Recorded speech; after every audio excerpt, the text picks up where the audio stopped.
Go, Greg. Okay. You can go. Yep, I can go, but I'm just going to turn off the sound on my YouTube so that we don't get incredible echo as we get into the session. Welcome to this launch of Rethinking Cultural Tourism.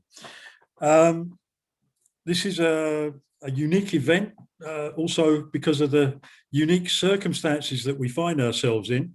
Usually these kind of book launches are done at conferences or in small back rooms somewhere in a physical location. But this time we get to do it live for an almost global audience. We've got people joining us from 4 different continents. So hopefully we can get some interesting discussion going also on the kinds of issues that are raised in this book.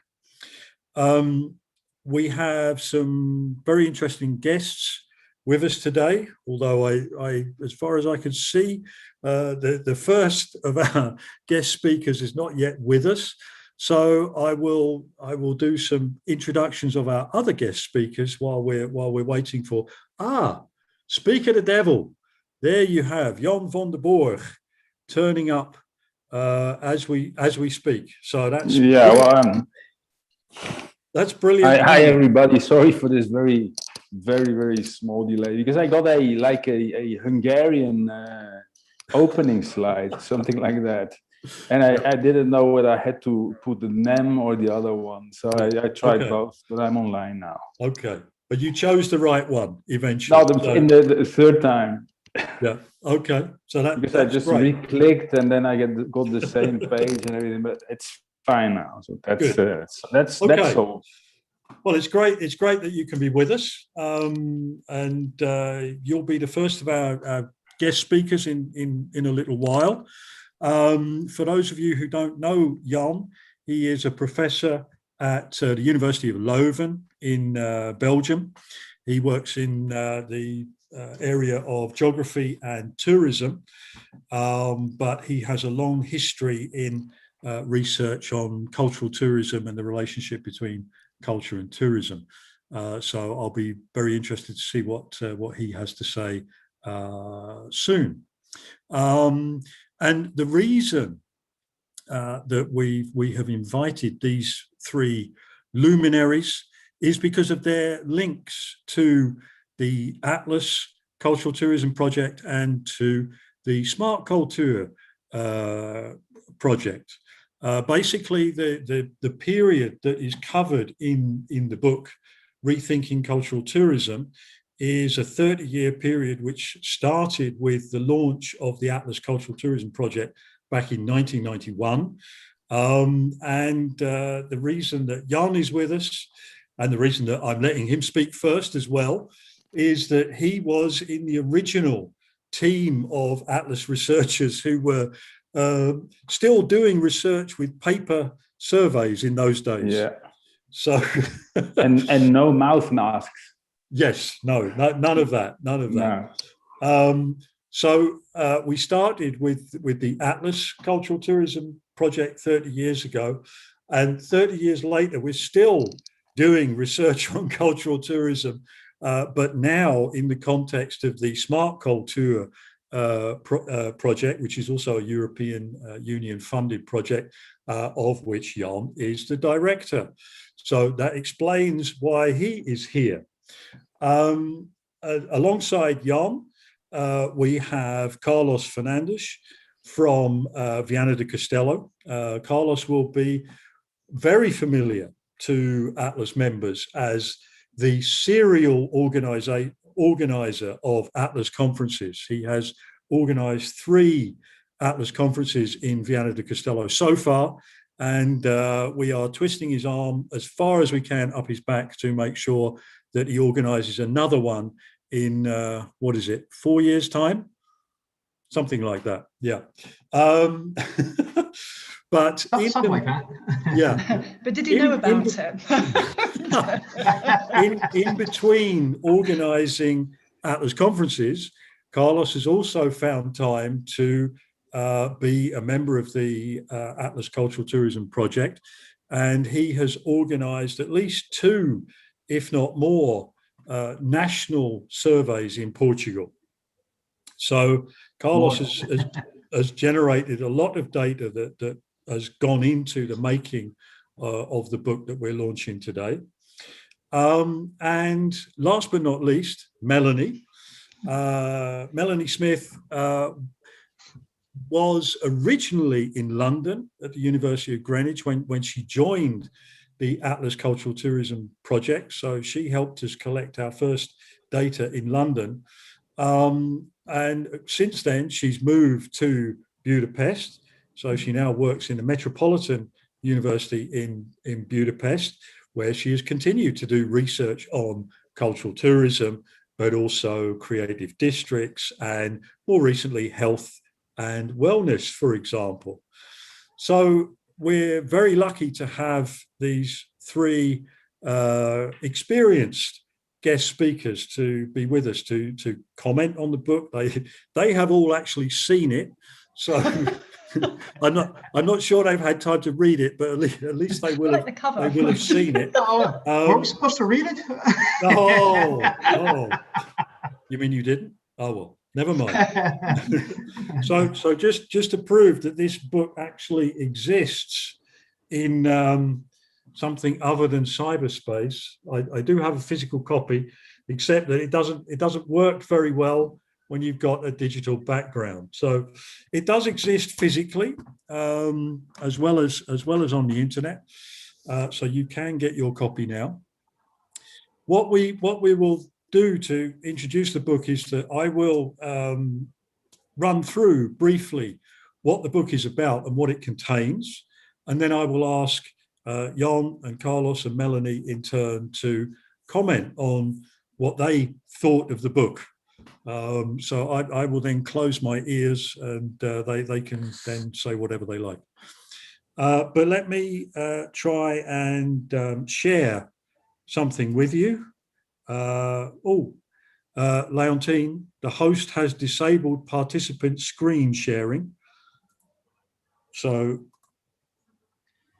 if you could enable me to share the screen, that would be very nice. Thank you.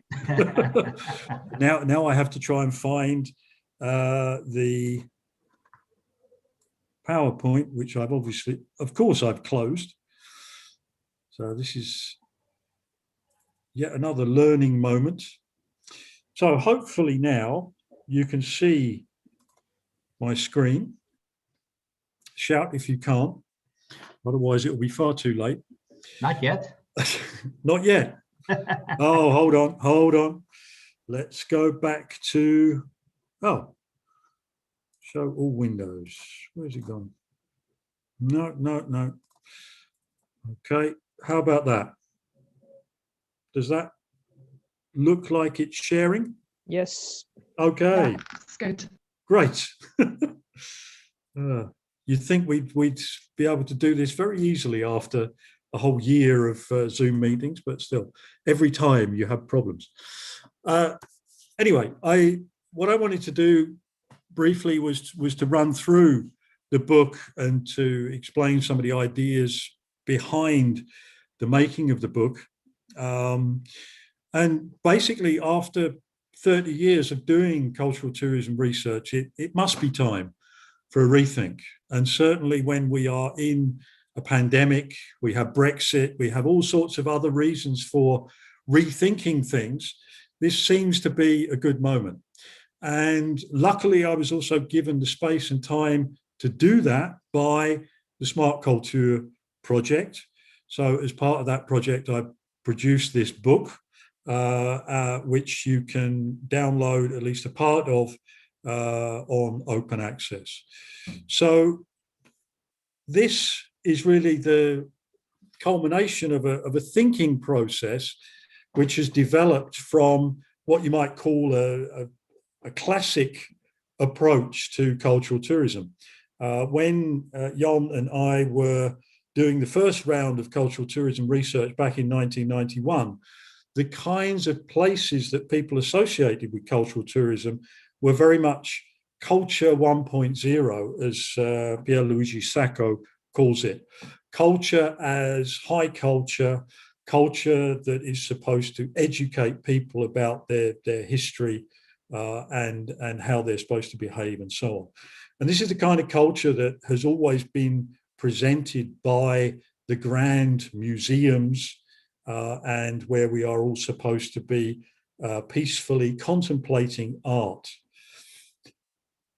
As time went on, particularly through the 1990s, we got the emergence of culture 2.0, which is more the idea of using culture as a vehicle for all sorts of instrumental outcomes. One of the most important of these being economic development.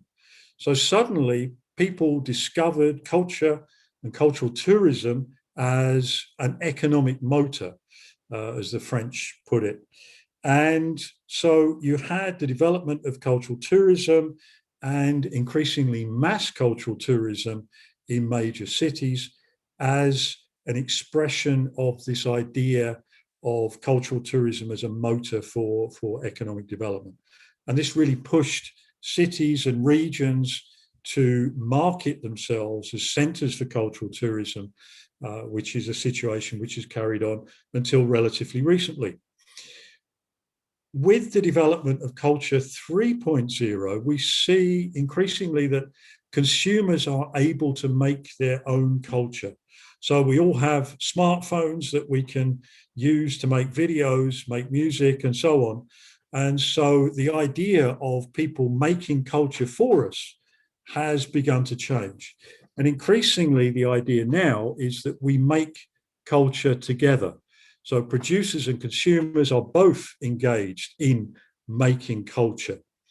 And so we see, particularly in cities, but also increasingly in rural areas, that tourists are being invited to become co-producers, co-creators of culture in the places that they visit. So this has been the general trajectory that over the past 30 years or so. The phase that we're in now, perhaps with a kind of pause button enforced by the pandemic, is culture 4.0. And what we see emerging now is a more hybrid online, offline, but also high culture, popular culture, different types of culture being merged into creolized contexts. And increasingly, the actors that are involved in tourism are not just physical actors, they are engaged in making e-cultural tourism. So we see the rise of digital networks, we see digital art being framed as cultural tourism, and we see the rise of extensive reality, the merging of different forms of reality, including augmented and virtual reality, with the physical world. So, these days with the pandemic, this has become the norm as opposed to the exception. So now you can go and tour Grayson Perry's art in the company of a curator who will take you through his entire collection and explain to you what his art means. So we can visit all of these places that previously were basically available in the physical world virtually as well. So if you put this in a more historical context and you relate it to the kind of research that we've been doing over the years, then the original research volume that we produced on cultural tourism in Europe back in 1996 was very much focused on cultural tourism 1.0. The places that people selected to do research were basically high culture locations, museums, famous monuments, and so on. As we worked through the research process, we realized that a wider range of cultural attractions was being engaged in the cultural tourism field, particularly as cities and regions looked to new sources of economic growth through cultural tourism.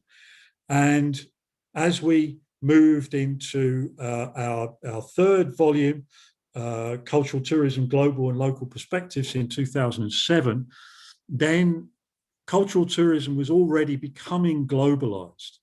But at the same time, globalization produced an opposite movement of localization. People who were not too keen on the idea of globalization wanted to emphasize the local in the growth of cultural tourism.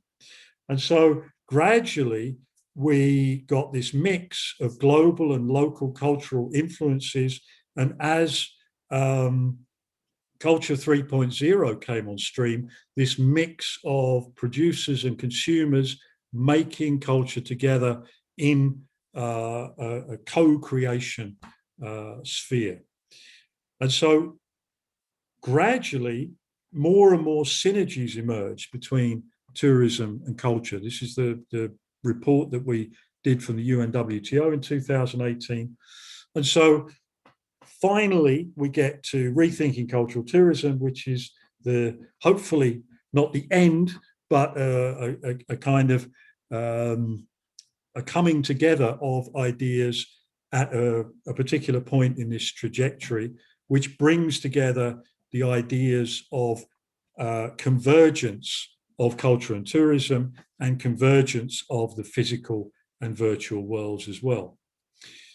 And we can see in this process a series of turns, which are explained in more detail in chapter 1 of the book, where what was happening in the 80s and the early 90s was the cultural turn, where people were recognizing the increasing importance of culture in society and in the economy. And this kind of segued into the mobilities turn, particularly as tourism grew during the 1990s, and people recognized that we were all moving to some extent. And as tourism grew even further, what we realized was that tourists were becoming performers on the stage of tourism. They weren't just passive consumers, they were active in performing particular roles in the places that they went to. We then had, at the turn of the millennium, the creative turn, which gave us the idea of creative tourism, and of course Richard Florida's concept of the creative class, who are important consumers of cultural tourism.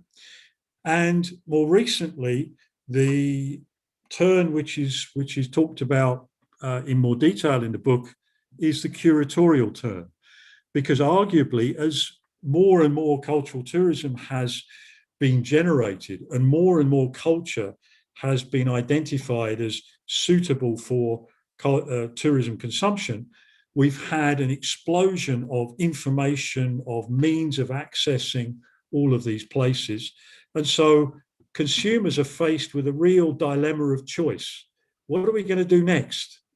And to help us with those kind of choices, we now have the curators. The curators have come out of the museum and they're now telling us where it is cool to go to. So if you look at Time Out, for example, they will tell you what are the 40 coolest neighborhoods in the world this year. This year, apparently, it's Barcelona, probably because Barcelona has no tourists. So go while it's still empty. I think that's the basic idea. So if we overlay this with the different phases of culture that we saw, I think you have a picture something like this, that originally cultural tourism was mainly culture 1.0, high culture. But what you've had is, with the successive turns in society and academic thought, you haven't replaced one type of culture with another. You've overlaid the different types of culture one on the other. So we had the culture 2.0, this idea of mass consumption of culture and the use of culture as an economic engine. and increasing mobilities being laid on top of the basic Culture 1.0 style of cultural tourism. With a performative turn, the tourist took a more active role in cultural tourism, which was consolidated with the creative turn, where people were more concerned to be creative in their cultural tourism consumption. And then we've had the curatorial turn, introducing this idea of a mix of technology and culture, and the rise of a new class of curators or selectors. So to me, this all makes sense. It may not make sense to other people. I'm sure there will be some comments on this from our guests soon. But what we see, I would argue, is an increasingly complex mix of actors and contexts in this expanding field of cultural tourism.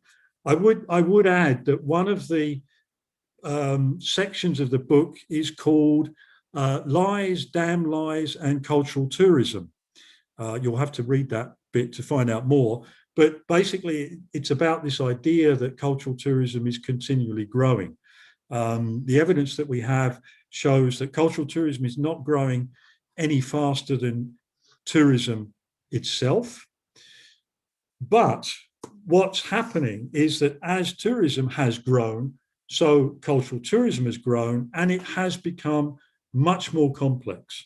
So the introduction of new technologies and new forms of distribution has made the whole field a much more complex field to analyze, and brought a whole range of new actors, and in particular technology platforms, into play.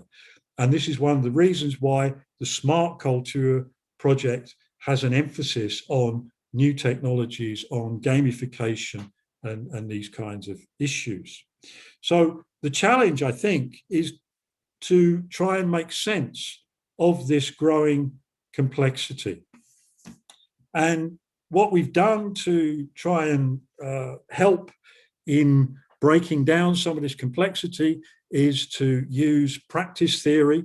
This is something that I've been working on with Bettina Bargemon and other colleagues in Tilburg for many years now. And practice theory is a good way of integrating actors, so the things that people do, with the context that they do them in. Because in much tourism research, we focus usually on one or the other. So we look at motivations, or we look at what people do in particular places, but very rarely do we integrate both of these perspectives. And so arguably, by focusing on the practice that is engaged in by actors in particular contexts, one can understand more of what is going on in practices such as cultural tourism. So we have taken ideas from the American sociologist Randall Collins, who talks about interaction ritual chains, and we have looked at the kinds of elements that he says are important in making practices in different contexts. So he talks about the importance of co-presence, so the experience of being in places with other tourists, but also increasingly with locals. The barrier to outsiders is important because that gives people a feeling of being part of something which is distinct from other parts of social life. The practice has a mutual focus of attention. And in cultural tourism, this has been clear in the past with the idea of must-see sites. And there is a shared mood which is involved. And in the past, the shared mood might have been one of distanced, quiet contemplation, but increasingly it's also a feeling of emotional connection, pleasure, even excitement in seeing certain cultural places.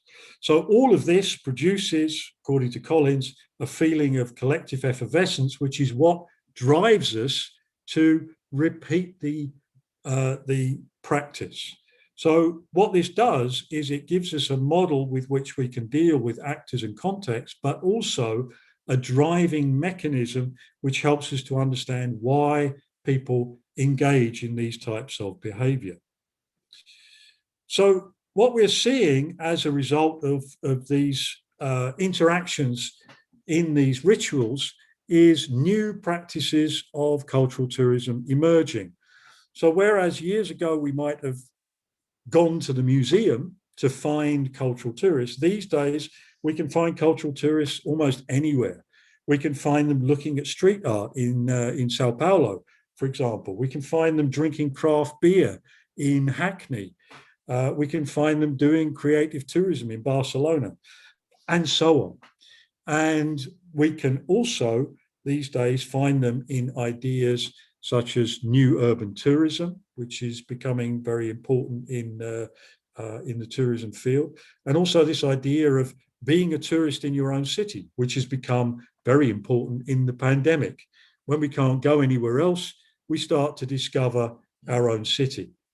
So what we see is the emergence of a range of very diverse new practices of cultural tourism, where there is an increasing debate about whether these should be cultural tourism or not. And this is also reflected in a growing range of niches in tourism research, where things which maybe 30 years ago would have fallen naturally under cultural tourism, such as maybe gastronomic tourism or religious tourism, now have their own clear niche and their own research tradition, and perhaps they don't identify with the idea of cultural tourism. So cultural tourism is becoming difficult, or more difficult, to analyze and conceptualize because of this growing complexity, the growing range of niches, and a debate about what should be included in cultural tourism. So this, I would argue, involves a number of implications for what we might consider to be cultural tourism and how we might approach cultural tourism. And this is where the book ends with some thoughts about future research and so on. And really, what we're arguing is that there is a need for what we call a third generation practice focus, which can break down our current divide between actors and structures.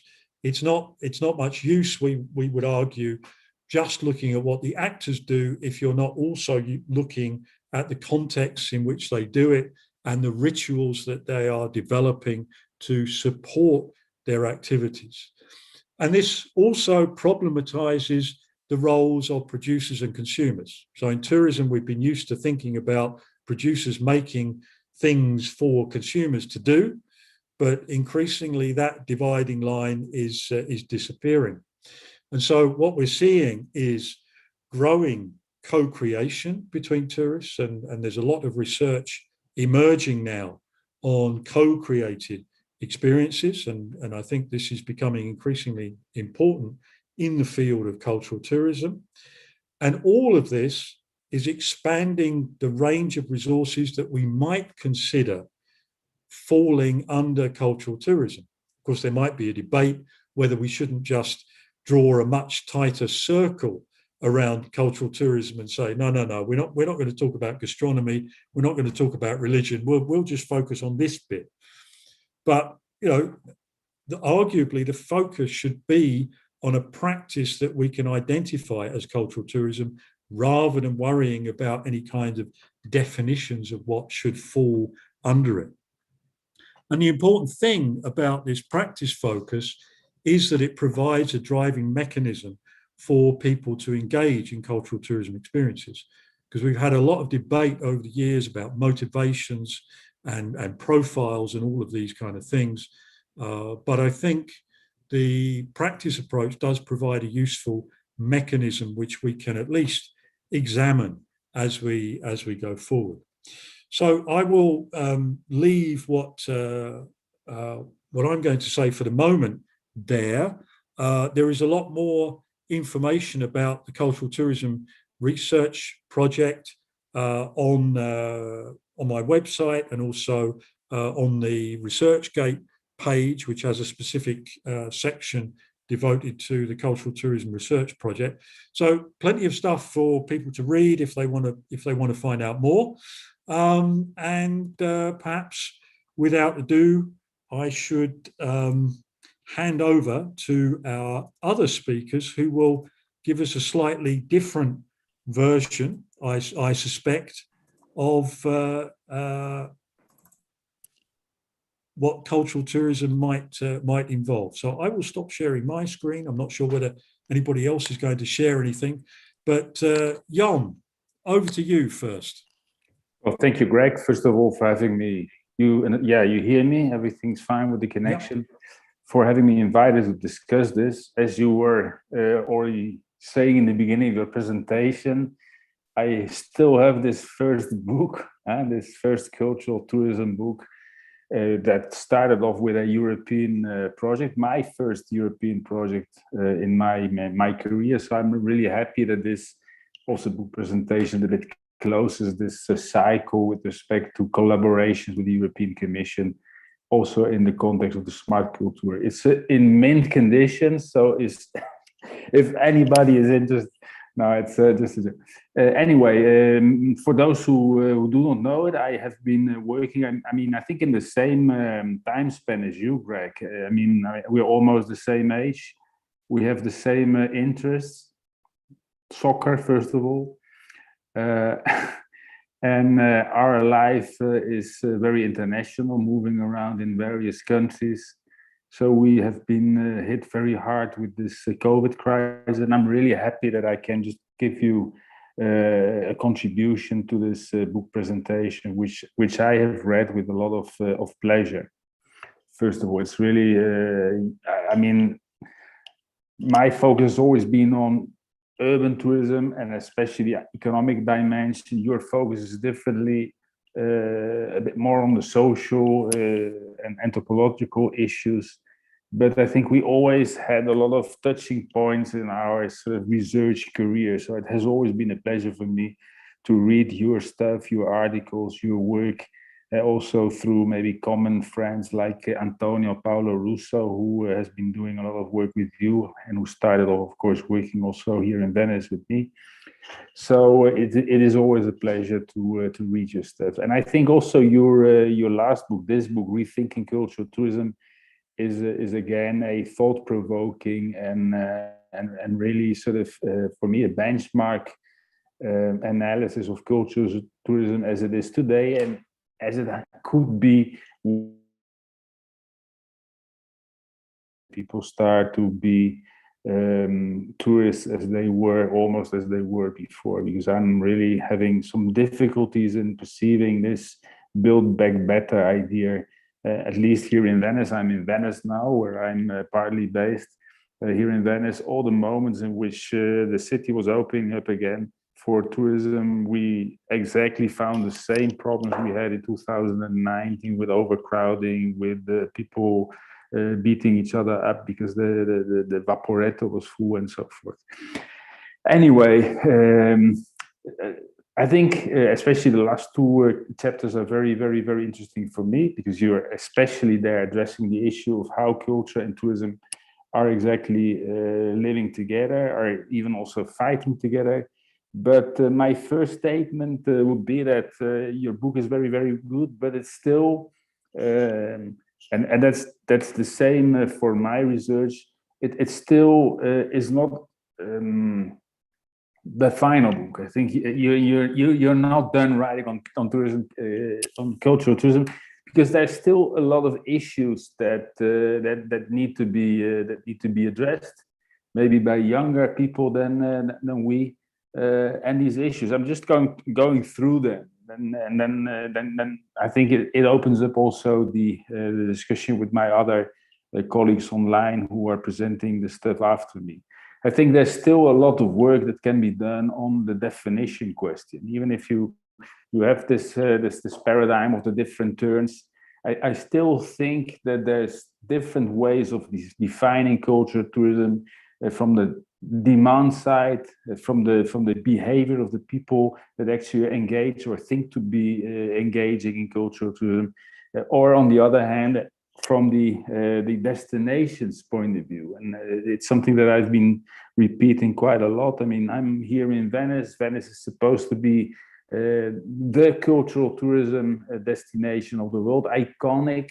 Yet I see that about 80% of the people that visit Venice in a year, which are about 30 million in a non-COVID year, are absolutely not interested in culture.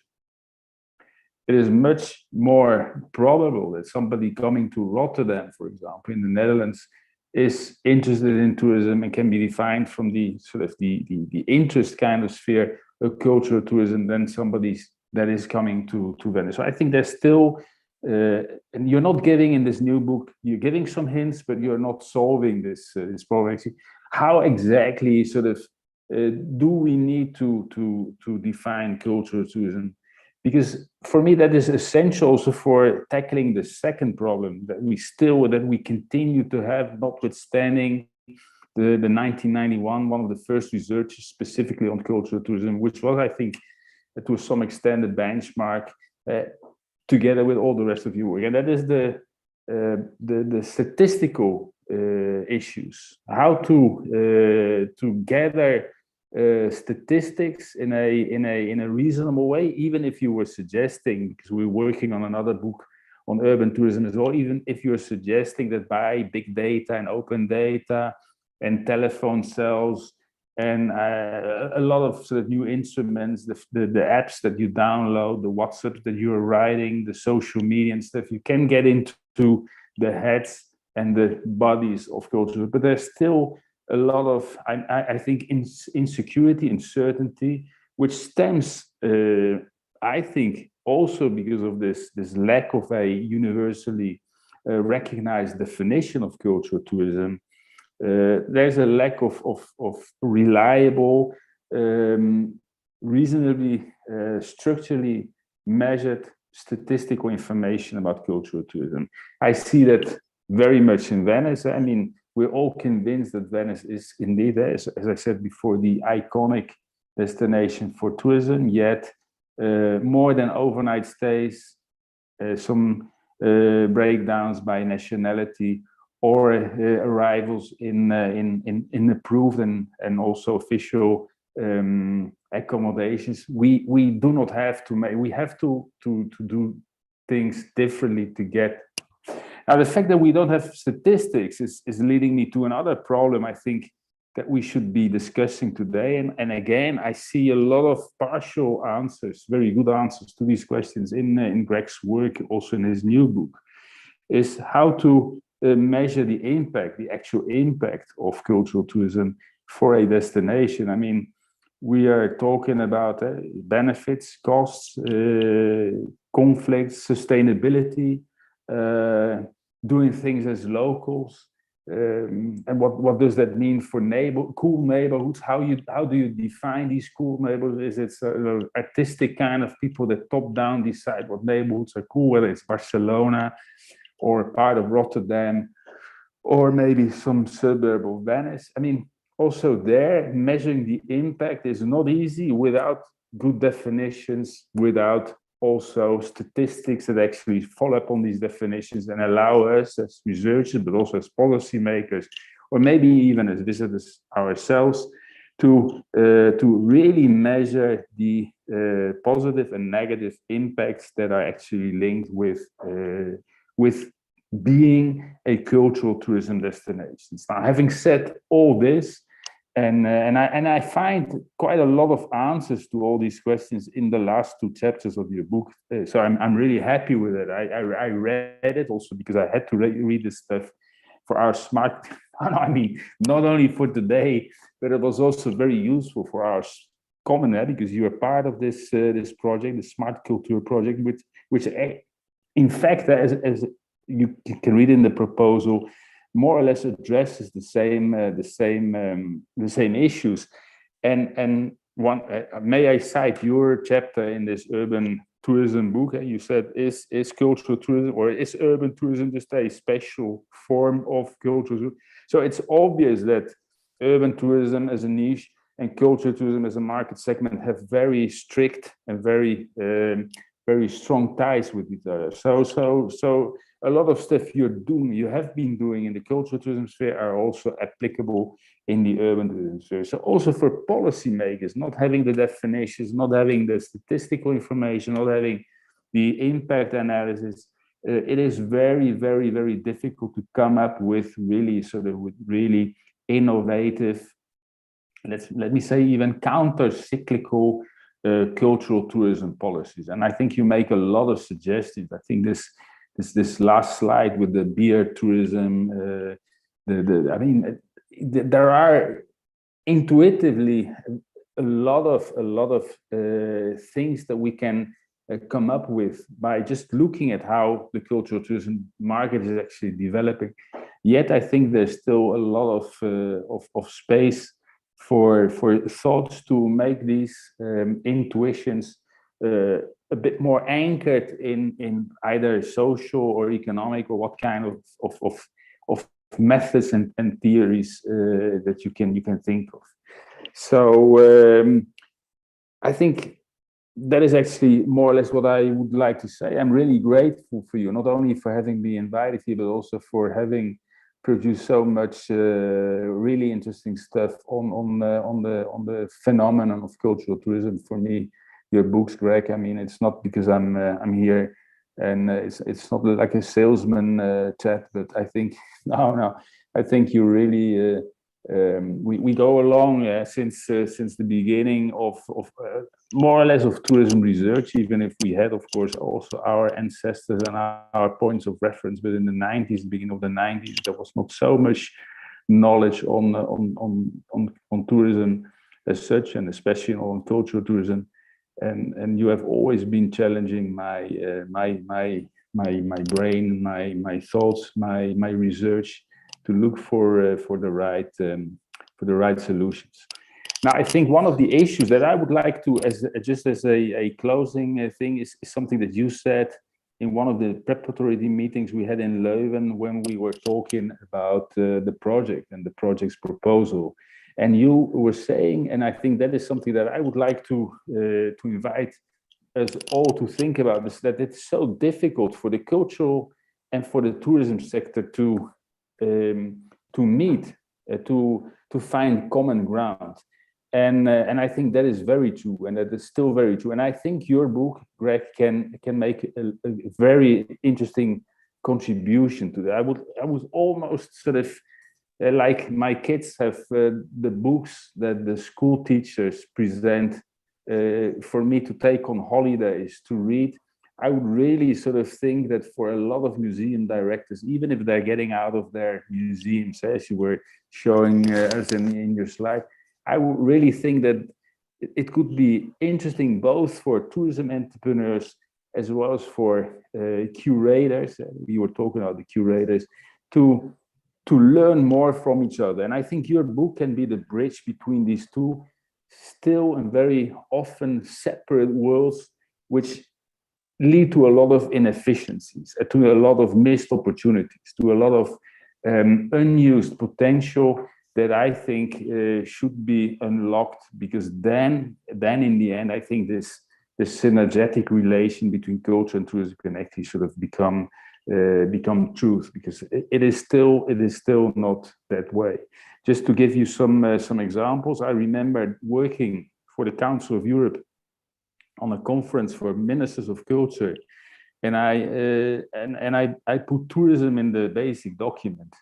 And 99% of the ministers of culture in 1995 in Helsinki said, "What tourism? That is not our piece of cake. That is not." I remember also in UNESCO, just since a couple of years, the UNESCO is actually working together with the UNWTO to find common ground, to try to find common ground with respect to development of cultural tourism. So I'm really grateful that you have contributed to making this relationship much more evident than it was when we started working on this. And I think your book should be like obliged reading for not only for like academics like myself, but also for people working both in the cultural industry or the creative industry, as you were mentioning, the Florida kind of pillar of research, but also for people working in the tourism industry. So I would leave it like this. I think you made a very good contribution to answering a lot of these issues that I was mentioning. But thank God, there's still a lot of work to do for the people that come after us. So I will leave it here and see my other fellow criticizers have to tell about the book. And I hope that we have a nice discussion also with the people participating in this presentation. So thank you again, Greg. Okay, thanks, Jan, and thank you for raising a whole load of issues that still need to be discussed. I'm very glad to hear that this book is not the end. There is still work for us to do. But yeah, without further ado, I'll pass over to the second of our respondents, if you like, Carlos Fernandez, who will tell us what struck him about the book. Carlos. Thank you, Greg, and good afternoon to everyone.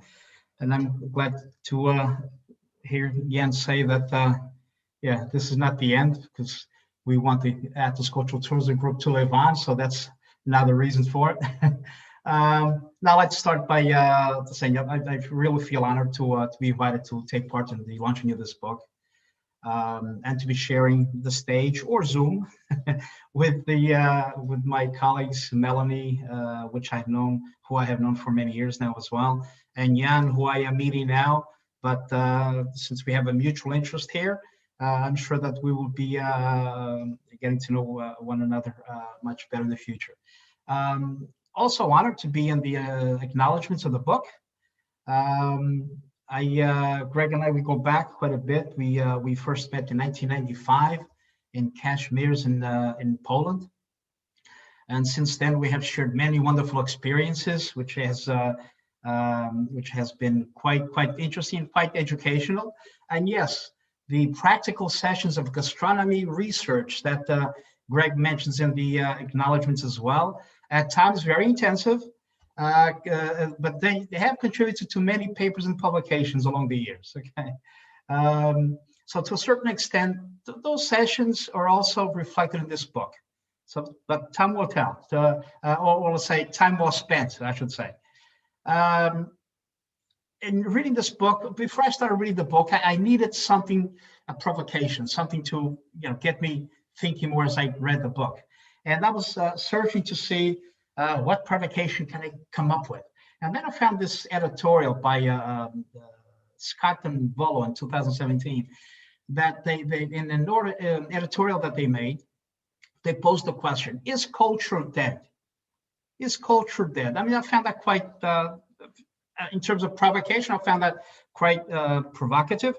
And then hearing Jan saying how visitors to Venice are not coming for culture, you begin to wonder, okay, so do these guys are right in what the question that they posed?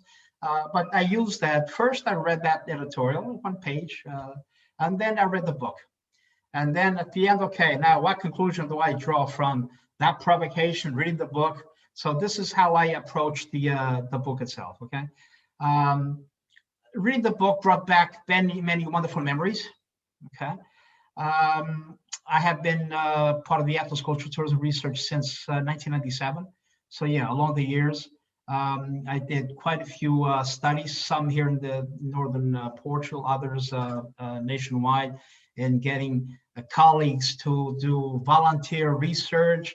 Not easy, okay? Not easy at all, but we got it done. And we, along the years, 3 studies that we did nationally. So that was very interesting. We did one in the 2020, which ran into 2021. So that data still has to be analyzed. And also in the book, Greg mentions the niche of cultural tourism, and gastronomy is one, which I have been also very much involved. We created this group through Atlas as well. And still going strong, gastronomy. In fact, I have this is our if you remember from back then, this is the book that came out from that first meeting back in 2000, 2001. Very interesting. So we can see how this has been, how this has been evolved. So from this book, one can conclude that contemporary and the future of cultural tourism faces many challenges. I mean, that has became through the various culture 1.0, 2.0, 3.0. As we evolved, we have seen how the challenges that are posed and how the cultural tourism, or how we have responded to those challenges. And I'm just citing here, as Greg referred to these challenges, something that he mentioned along the book: move beyond cultural tourism in a narrow sense as culture produced for and consumed by tourists. And then preface, and then he mentions the cultural terms referring to the consumption of high culture and popular culture and distinguishing social groups. That in chapter 1. So I'm not breaking this down by chapters as I went on. Then he mentions later on chapter 3, tourism brings in income, but culture needs to be treated. Well, now this is how I saw it, and then I quoted him. Tourism brings in income, but culture needs to be treated properly, leading to what Greg mentions in chapter 3, discussions about what might legitimately be considered as culture are continuously pushing the boundaries of the field. Okay, so the challenges that we know exist, the way that we know that tourism, we want tourism because it brings in the income, but the idea also is to look at culture and treat it properly, because as we teach our students, we want culture to remain a reason to visit destinations, and we should treat it very nicely. Then okay, I was in chapter 3, going back here to chapter 1, the globalization, he speaks of globalization trends and cultural pessimism that drew more attention to cultural differences and their consequences. And he goes on, the resistance of local places to the forces of globalization, the counter movement towards the local, thanks to tourism, with lots of examples of non-West. So the globalization that we, back in 2007, at that time we were, the term that came up at that time, and this evolution of cultural tourism. And here, the counter movement towards the local. At that time, and this here in the book, thanks to tourism, with lots of examples of non-Western cultural societies throughout the book. Again, chapter 1 clearly sets the context for the subsequent chapters. For example, here, cultural tourism more and more has to do with a social bond. That was caught my attention, this in chapter 4, as the linking to building the social capital that he goes into detail, citing Putnam. It's particularly important as the focus of cultural tourism shifts towards creativity and intangible. So there's a nice sequence, the way that the book is organized, in starting with the challenges, then following with the globalization, and how globalization led cultures to actually think more local. And then in thinking more local, how those local cultures, the importance that they give to the social capital, or the social bonding. And then he goes on, like I said, I'm just following the sequence of the book. The clear distinction between tangible and intangible heritage is made the setting for, and the social relationships and culture as entertainment. Okay, the culture 3.0, perhaps more playful. Culture is enjoyment, which can only come from consumption. Here, Greg uses the terms stimulation, symbolic consumption. For example, locals people's everyday life. So everyday lifestyle of the local people, that in itself being a tourist attraction, as he describes in chapter 2. So we are seeing these phases leading here. Traditional heritage sites are less interesting to this generation. Again, the whole concept of heritage seems to be increasingly put into question by this generation. As Greg mentioned in his presentation, how in Culture 4.0, how we increasingly create our own heritage, and technology has a lot to do with this. So the book comes across traditional heritage sites are less interesting to this generation because of the way that, I mean, here, perhaps go more in detail to the segments. All of us have studied the generations, the baby boomers, generation X, Y, and Z, and so on. And here, yeah, to this generation, to the millennials, the heritage, traditional heritage as we know it, is increasing less interesting. What we are seeing is, I said, the more emotional, more dynamic, more stimulation. I'm using some adjectives I see here from the book. And how people relate to culture, more prone to emotions, embracing new roles, social spaces, creative uses of spaces to engage tourists, and particularly, as he mentions in chapter 5, the new urban tourism. So the creativity part that starts in chapter 3, what mentions a bit earlier, chapter 3 goes into more detail about the social spaces, creativity, creative uses of those spaces to engage tourists, as increasingly tourists want to a more meaningful experience in terms of not just seeing the facades, the architecture, but getting to know more about what's behind that architecture zone and the people involved. Okay, that becomes clear in terms of giving more use, more human use to those spaces. And here, the not only interesting to this generation, but in chapter 2, also Greg cites, must be much more creative for attracting future audiences, with culture, tourism, consumption being more prevalent among women. So in terms of, see here the various segments, and new experiences, new forms of consumption leading to innovation and even more fragmentation. Again, the fragmentation brings us to the various subsectors that Greg mentioned in terms of religious tourism, gastronomy tourism, creative tourism, and so on, with examples of niche, these such niche, with such niche subproducts. And here, the creative tourism is the section that starting in chapter 3 goes in chapter 4. Creative tourism is something that I have a certain attachment to as well. It's something that Greg Richards and Crispin Raymond back in 2000 came up with this idea of creative tourism. And for the first time, it was a definition was provided on creative tourism. And since then, it's been quite used globally.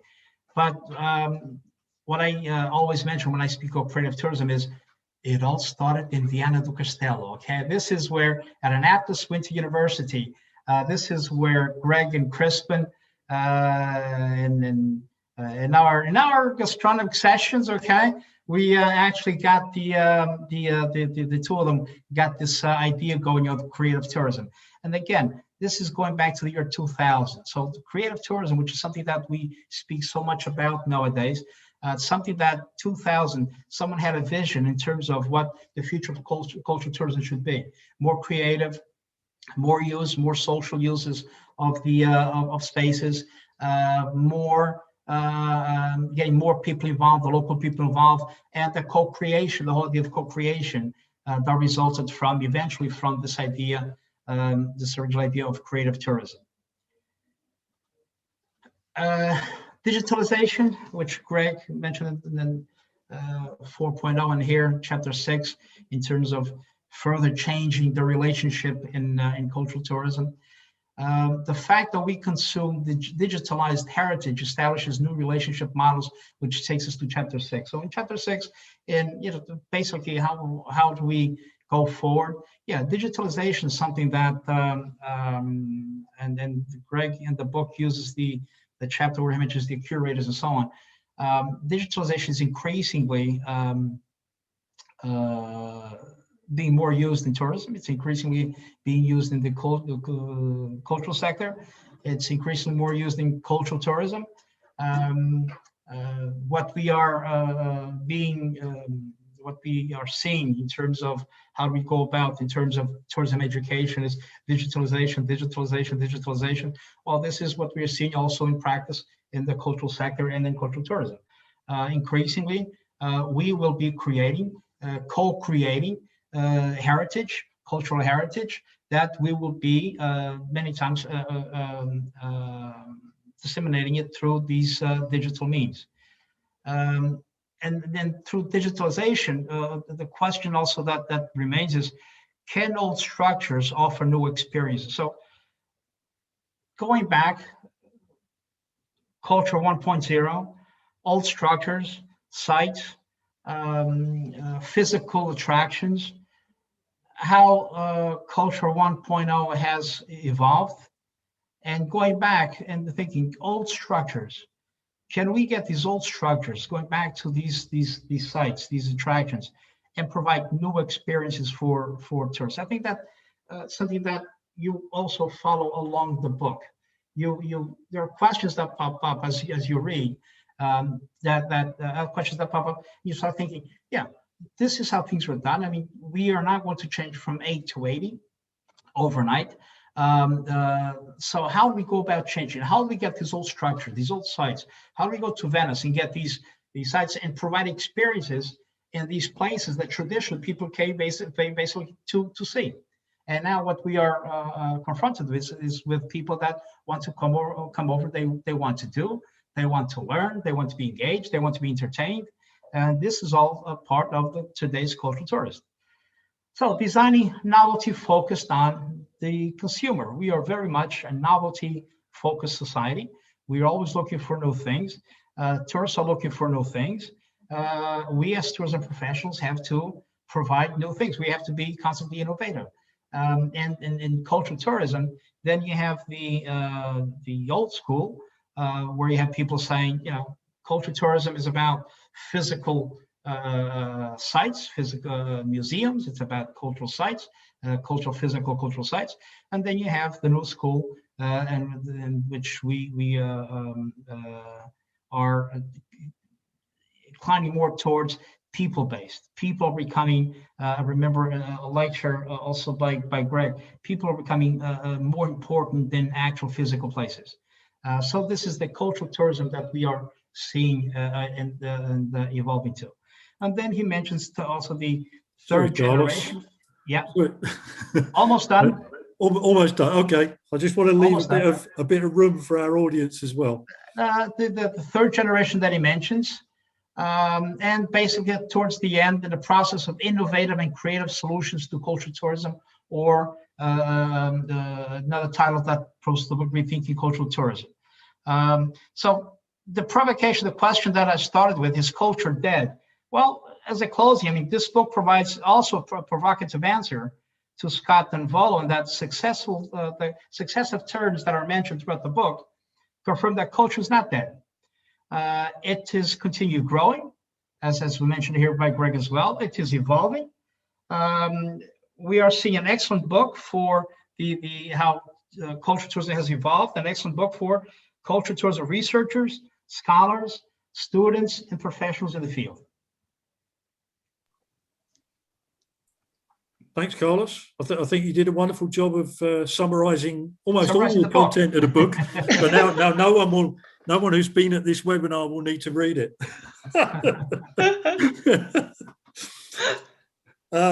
Thanks a lot.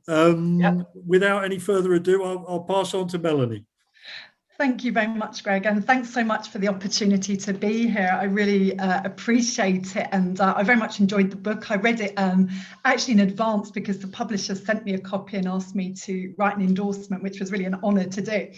I just want to explain just very briefly my connection to cultural tourism and to Greg, because the two are really deeply connected. When I was doing my master's thesis at the University of Surrey in 1997, I had the idea that I'd look at the role of cultural policy in Europe and how it connected to tourism. And I was really struggling to find information. And I chanced upon a book by this man called Greg Richards, which was Cultural Tourism in Europe, which is the 1996 book that Jan just showed you. And I was delighted that somebody had sort of coined this phrase of cultural tourism and that it was a real and growing phenomenon. And then as the years went by, Greg came to validate our cultural tourism management masters at the University of Greenwich, which I ran for many years. I'm happy to say my first Atlas conference in 1998 was also in cultural tourism, which Greg invited me to attend. I also have Greg to thank for my marriage, actually, because he put Laszlo Putzka and myself together at a winter university in 1999 to teach none other than cultural tourism. And the rest is history, and we're still together, and that's why I'm in Budapest. So I felt a little bit over the years like Greg's kind of cultural tourism stalker, or to put it a bit more positively, part of his fan club somehow.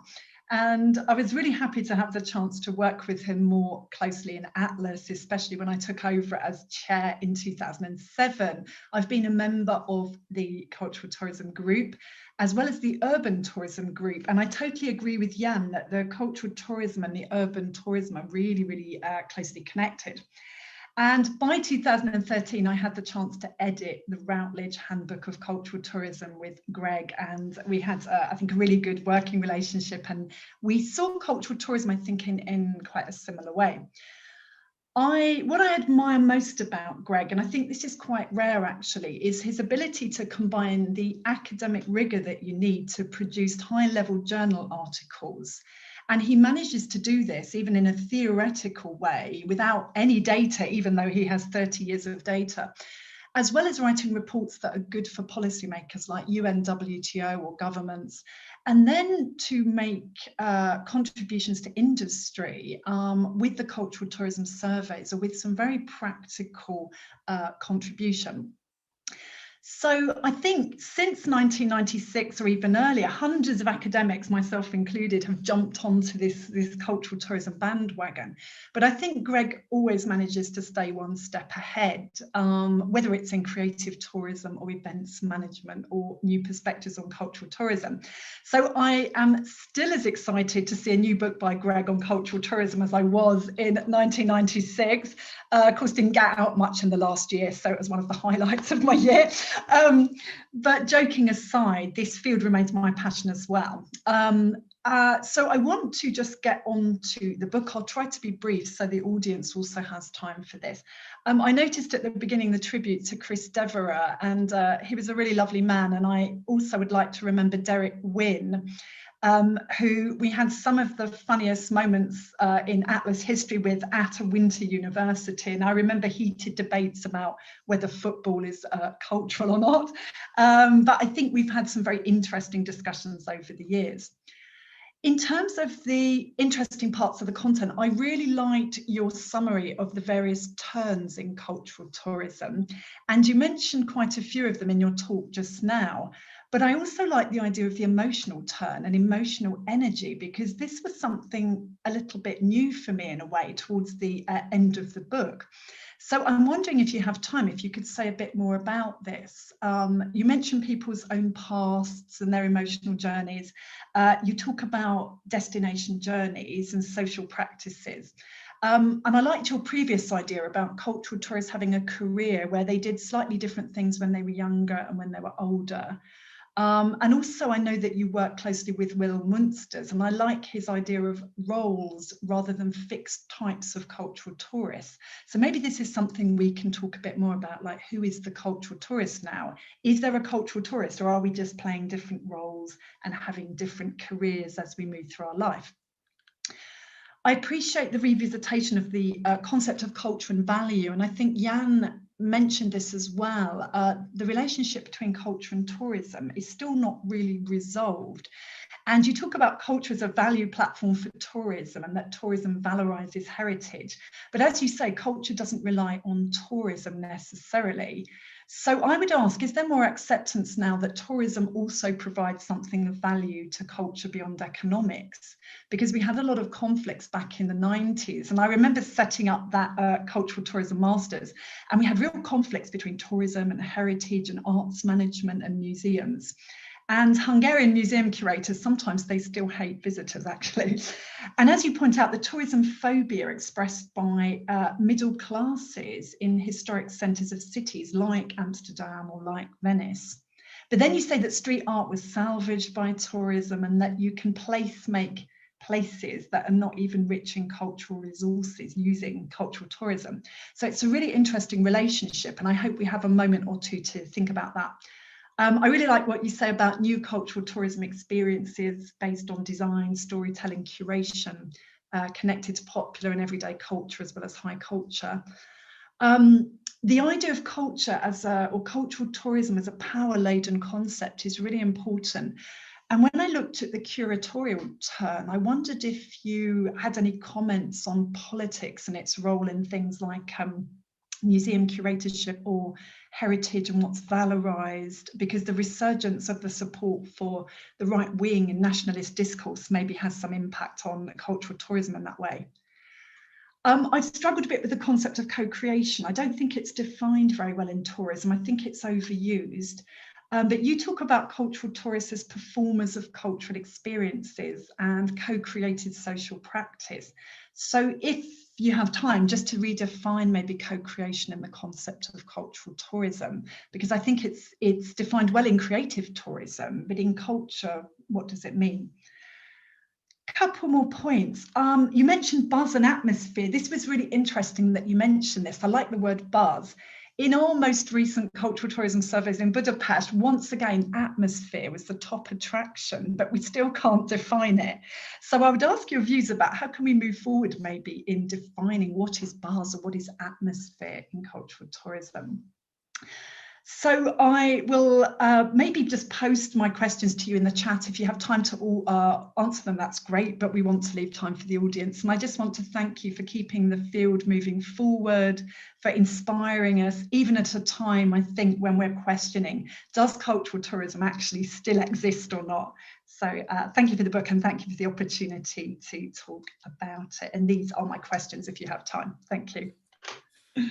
Okay, thanks, Melanie, and thanks to Jan and Carlos as well for their contributions. I think we've got enough questions to keep us going for the rest of the day. Never mind the next 20 minutes. But no, the point that you raised about the emotional turn was interesting, because it wasn't one of the ones I put in the list at the beginning. But I think we see a lot of aspects of that emerging now. One of the areas of heritage that is growing very fast is the personal attachment to objects.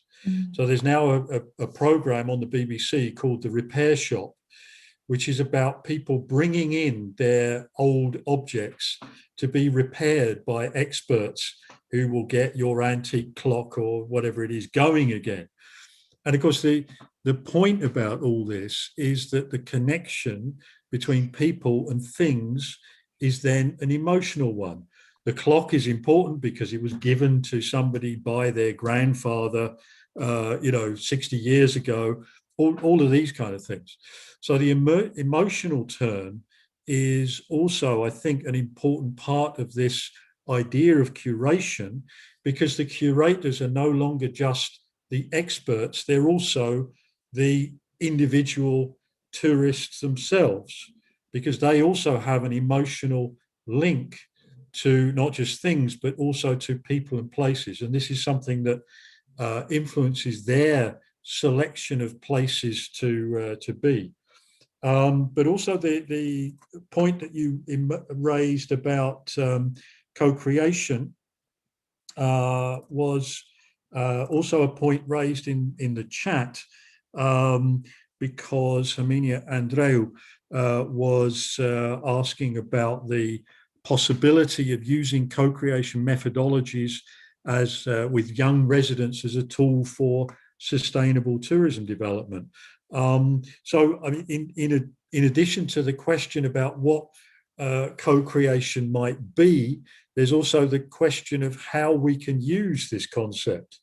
So I don't know if any of our panel have got any ideas on possible ways that we could use co-creation to develop a more positive relationship between culture and tourism, for example.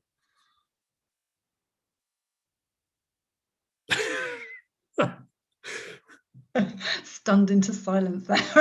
Jan, yeah, I'm having problems with my mic. I think this is really an interesting issue, which still is largely unsolved. I've been doing some work with the City of Antwerp on this. They had this app, especially for young visitors, in which locals actually sort of were suggesting places for them to visit or to have a beer or whatever. And this wasn't a success. I mean, this was not a success because the people that were actually sort of recommended for a visit didn't know that they were on the app, for example. So there were a lot of there were also locals complaining that their cafe or their museum got crowded, which was something that you actually addressed just a few minutes ago, Greg. It is middle class kind of. Do we need these visitors or not? So I think this is a very interesting issue to see also how social media, how apps, new technologies actually can be helpful, or on the other hand, also lead to contradictory kind of results. So I think this is a very important issue that also Melanie already raised. I'm really happy about this discussion. I think we should be continuing to do work on this actually. Yeah. Good question. Yeah, okay. I don't know if Melanie or Carlos have got anything to add to that. No, I mean, I think this is why I raised the issue of co-creation, because I've struggled a bit with that. I can see how it works really well in the concept of creative tourism, where you actually maybe are engaging with local activities, maybe alongside local people, and you're actually creating something. But I think it's a bit difficult when it's technology related and you're sort of interacting with technology, for example, in a museum. So I guess you're co-creating your experience, and it can mean that. But it would be interesting, wouldn't it, in a way to maybe just even sort of to define the different types of co-creation experiences. You know, somebody in my class said, oh, the wedding industry is a really good example of co-creation. And I like that, because that really brought it to life for the students, as well as what that could really mean, that you're choosing elements of this journey through your wedding or so. But if we're talking about personal journeys, it's interesting. Is it about the choices that you make of where to go or who you go with and the type of experiences that you choose? Or is it about the tools that you use? Or is it about the actual experiences you have where you engage with local people, or actually making or doing something like cooking a meal in a gastronomy workshop or so? So it's a very interesting concept, and I think we could go deeper. And I think cultural tourism is a place to do it, actually, rather than in some other fields where they've tried to do it. And I haven't really seen such great results, I would say, in terms of research. Yeah, some research that we have done here in the region shows that I mean, the book speaks about novelty-seeking generation. If you look at the millennials, the research that we did related to wine and food experiences here in the region shows that the millennials are less likely to engage in co-creation than the 55 and above segment of the market. So I was, yeah. Is it because very specifically food and wine, or is it in general that they're seeking novelty but not necessarily engaging in the culture in which they are visiting? I mean, that's something. Yeah, that I mean, I think the extent to which people seek engagement in terms of co-creation is an important issue, because very often co-creation is assumed. If you have producers and consumers interacting, that is already seen as, in many studies, as co-creation. But in fact, the level of engagement of the supposed co-creators is not necessarily all that high. And I see there's also a comment in the chat from Karin Elgin Nijhuis, who points out that the challenge is to enhance our understanding of the mindset of those who travel and to generate sensitivity and empathy in terms of how we create those relationships. And I think this is an important point, that co-creation shouldn't just be about people coming together and doing something together. It should also mean something and generate empathy, an emotional bond, and so on. And then you get meaningful co-creation. But that seems to be a challenge. Yeah.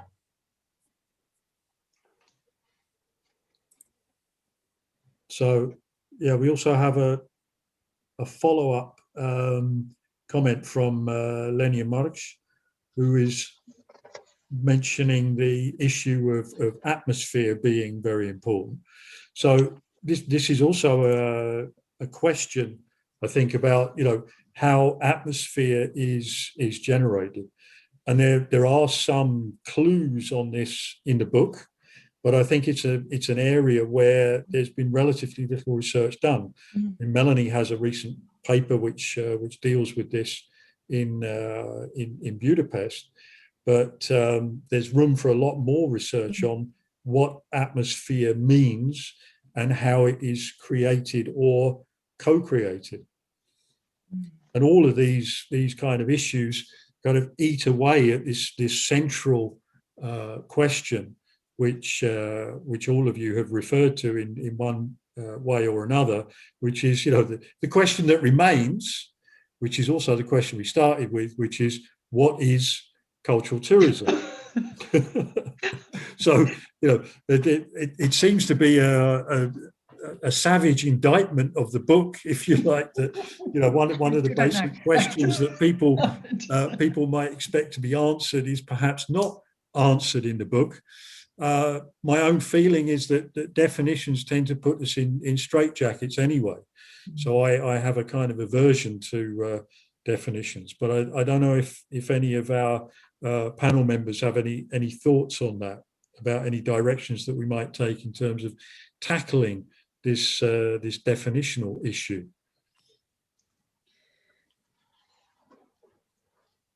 I think you're right, Greg, when you say that indeed it is some kind of a straitjacket, this definition issue and being too precise in defining stuff.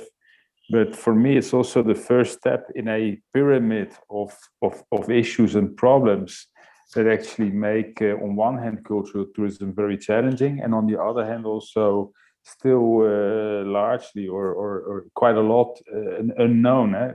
As I said, the statistical issues, the issues with measuring the impacts without very good statistics, and therefore also the difficulty if you don't measure the impact correctly, what kind of policy advice you can actually give to those who are working in the tourism industry as well as in the culture or the creative industry.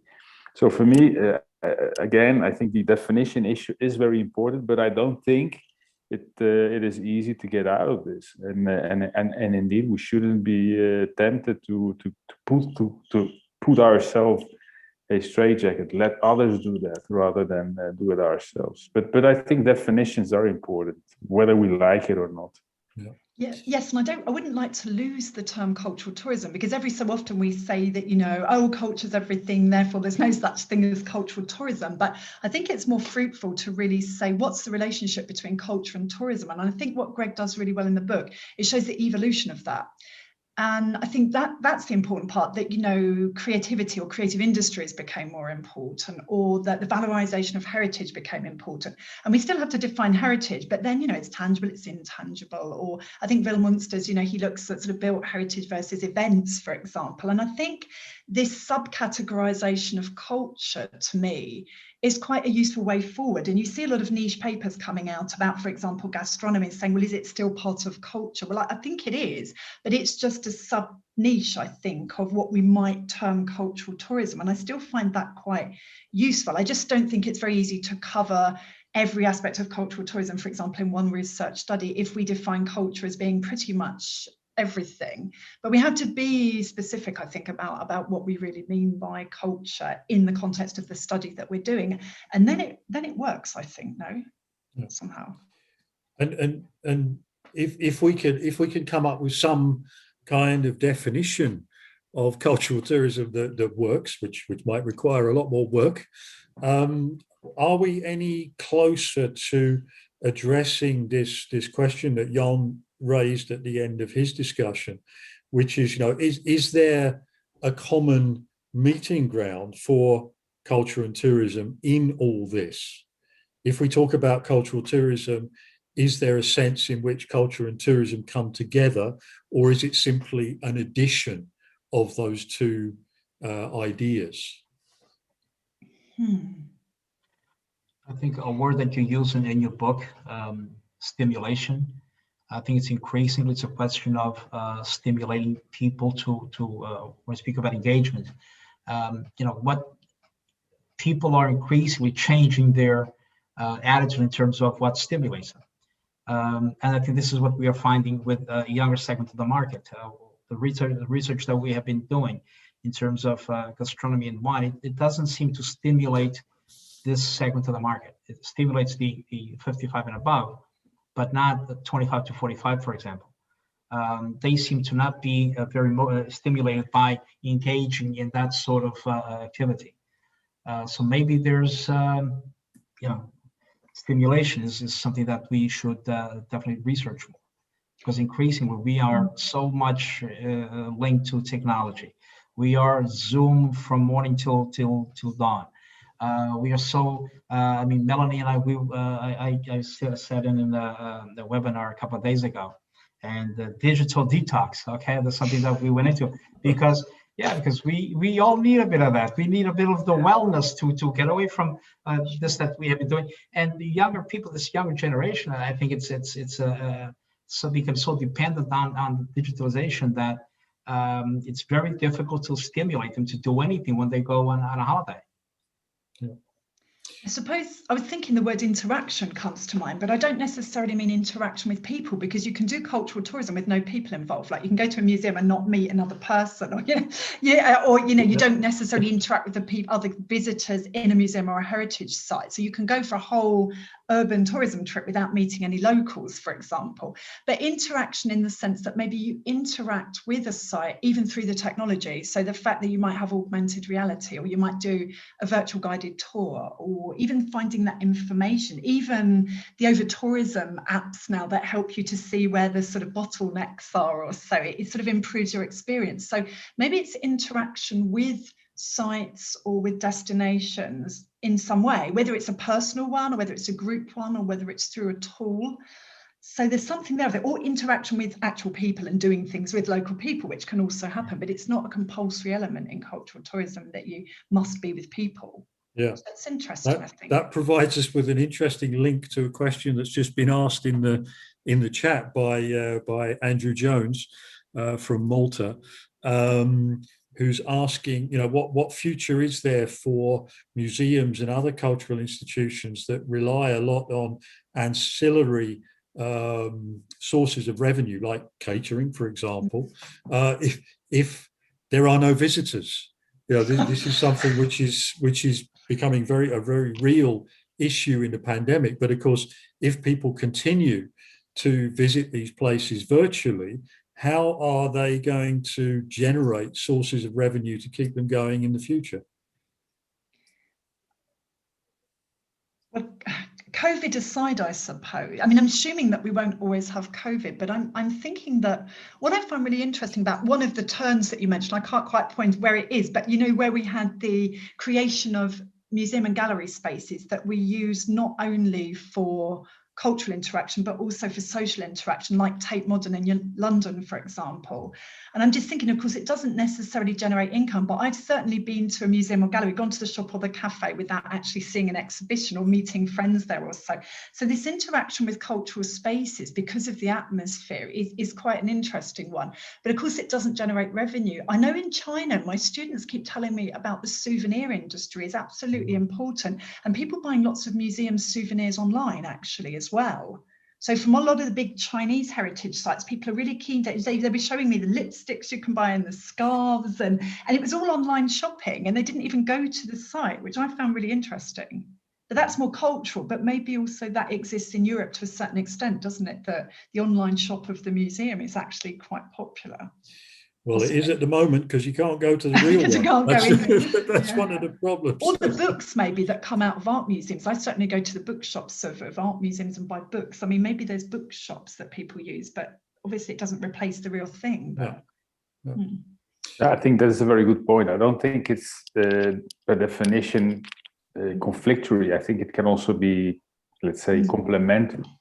And maybe some concept that we've missed in this discussion is this idea of Pine and Gilmer of the experience economy, that indeed it's authentic and unique experiences that are bringing value into the economy, the local economy, but also in our lives. And so I think that if we are sort of starting to travel again, this physical meet people, go to locations, might also be stimulated by a lot of these virtual experiences that we had in this past 12 or 13 months or so. Yeah. That's certainly what the museums are hoping. That's but there's no doubt that the cultural sector and the tourism sectors are the hardest hit sectors of the economy. So there should be a build back better thing here. Yeah. So yeah, I think we'll have to wrap things up here. The hour and a half seems to have gone very rapidly, but no doubt because the discussion has been so lively and interesting. So I would just like to thank our panelists for their contribution, but also our other guests on YouTube for their questions and their presence here. I hope everybody's found it useful. Hopefully we can continue to address the kind of questions that have been raised in this discussion through our continued activities.